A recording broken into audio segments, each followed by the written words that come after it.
ابھی نہیں، رات کو 10 بجے اعلان کر دیا تھا، کیا پتہ آج بھی ہو جائے۔ ویسے تو امید نہیں ہے، آپ کو تو پتہ ہے یہاں تو کچھ بھی ہو سکتا ہے۔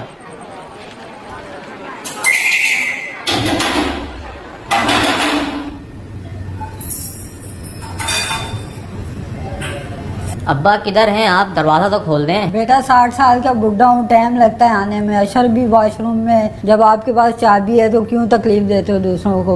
السلام علیکم۔ ابا لگتا ہے کسی کا انتقال ہو گیا، اعلان ہو رہا ہے مسجد پہ۔ چپ کرو، مجھے اعلان سننے دو۔ اللہ تمام اہل ایمان کو عید الفطر کا چاند مبارک ہو۔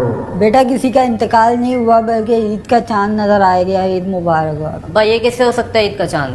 آپ سے پوچھ کے ہوگا کیا؟ ابا ابھی تک میں نے عید کی شاپنگ بھی نہیں کی ہے عید کی۔ یہ تو پہلے سوچنا تھا نا آپ کو۔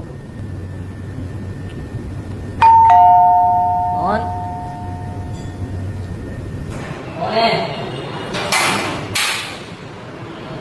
کون ہے آ رہی ہے؟ آفت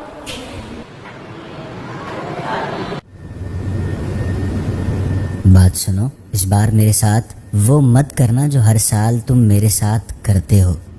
ہر سال تم میرے پاس آتے ہو، پھر کچھ وقت گزارنے کے بعد ایک لمبے عرصے تک مجھ سے دور چلے جاتے ہو، اور میں پورا سال تمہارا انتظار کرتی رہتی ہوں۔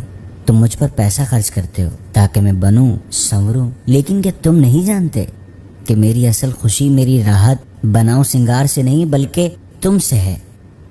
مجھے بتاؤ تو ذرا، تم کیوں ہر سال مجھ سے یہ خوشی چھین لیتے ہو؟ کیا تمہیں صرف سال میں ایک بار میری یاد آتی ہے؟ کیا تم میری یاد اور میرے فراق میں نہیں تڑپتے جیسے میں تڑپتی ہوں؟ کیا تم نہیں جانتے ہم سال میں ایک بار نہیں بلکہ روزانہ ملیں؟ تم میری تنہائی دور کرو، میں تمہارے غم دور کروں گی۔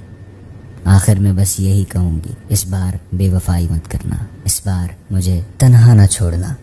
تمہارے علاقے کی مساجد صرف رمضان المبارک کے لیے نہیں بنائی جاتی، مساجد سارا سال اپنے نمازیوں کے انتظار میں رہتی ہیں، لہٰذا رمضان المبارک گزرنے کے بعد بھی مسجدوں کو آباد رکھیں۔